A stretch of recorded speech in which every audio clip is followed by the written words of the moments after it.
Well, Minister of International Relations and Cooperation, Dr. Naledi Pandor, has arrived in New York to lead South Africa's delegation to the 74th session of the General Assembly. Well, this year's theme is galvanizing multilateral efforts for poverty, eradication, quality education, climate action and inclusion. The South African delegation includes the Minister in the Presidency, the Minister of Health and the Environment for a week-long program that culminates. Of course, Pandor will be delivering the country statement to the General Assembly next Saturday. SABC correspondent Sherwin Bryce-Pease now joins us from New York. A very good evening to you, Sherwin. Thank you very much for joining us. Of course, Naledi Pandor taking in the steps for President Cyril Ramaphosa. What are we expecting from her? She's also said some scathing comments on the backdrop of what's been happening specifically with xenophobia here in South Africa. Well, I think it'll be a transition from what she's been dealing with in South Africa. You correctly point out the attacks on foreigners. Some are calling it xenophobia, some are calling it criminality, some are blaming the media. And we are due to speak to the International Relations Minister in just a short time to clarify those issues. So really the transition from what she's been dealing with on the domestic front, meeting with ambassadors from the continent, and how that is going to translate here to a much more broader international audience. Of course, there's opportunities to interact with delegations from all the 193 member states. It's a very full program. She will likely only, though, deliver the country statement in the general debate of the General Assembly on Saturday. That is a protocol issue. She's not a head of state of government, but as the head of this delegation, she will still get that opportunity, but as a minister, she will probably speak closer to the end of that general debate. Other focus areas at the week-long events, the high-level week-long events here in New York, will be the climate summit, the action summit that has been convened by the Secretary General with a very clear message to heads of state and government. Don't come here and deliver speeches. Come here with real ambition, with real commitments.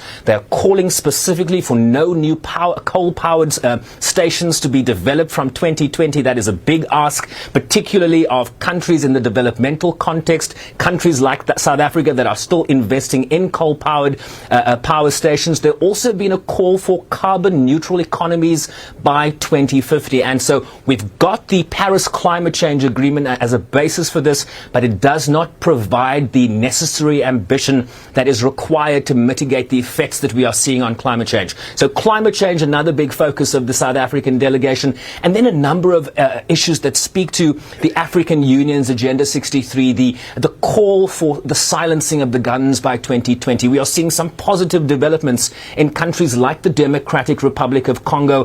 There is now a new government in place, a new president, a new cabinet recently announced, a new prime minister. A lot of hope for progress in that country. Of course, still a number of challenges in the east, particularly as we think about the Ebola outbreak in the east of the DRC, and of course the proliferation of armed groups that still present a problem in that region of Africa. But also some positive momentum in Sudan. We are hearing calls from the African Peace and Security Council, the African members of the Security Council in New York, really calling on the United States and others to lift sanctions on Sudan because there is a transition and wind certainly at the back of that country. So a number of high-level meetings here that the minister will be engaged in. Of course, she's not the only cabinet minister in town. We understand that the defense minister, Nosiviwe Mapisa-Nqakula, will also be in town. Of course, as you well know, South Africa has a huge contingent in the DRC. Of course, a big issue for South Africa on the international stage.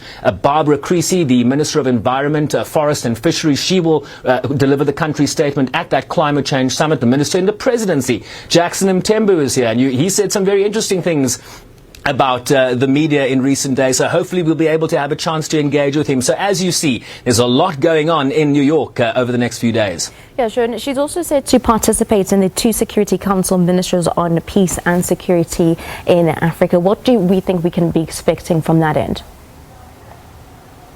Well, I think specifically from the South African perspective, they will want to highlight in the meeting in the Security Council on Peace and Security in Africa some of the progress that African countries have made. The IGAD interventions, for example, in South Sudan. You saw a meeting for the first time in Juba between President Salva Kiir and Riek Machar for the first time. But there are a number of issues that still need to be addressed. There are over 180,000 civilians that are still in UN protection sites. night. So clearly security is an issue. How they are going to break up the South Sudanese Defense Force, what sort of representation will the forces that fought for Riek Machar in that civil war, what sort of representation are they going to have in the security apparatus of a future South Sudan? Of course, also the positive elements that I spoke to in terms of what we are seeing in Sudan. But of course, big concern for the South African delegation is what is happening in Libya. There's a big push at the United Nations, particularly to bring the parties together. As you know, there are forces fighting for control of Tripoli in Libya. There is a UN-backed government in Libya, and there are some external forces that are creating a great deal of concern for interested parties. So a meeting on Libya convened by Italy and France, and I imagine South Africa will play a big role there, are probably among some of the issues that will come up in those Security Council meetings. Yeah, we also know that there was a mixture of solidarity and criticism against Dr. Naledi Pandor and her comments centered around xenophobia, or what she termed Africa and Africa hate, and even using the words slavery.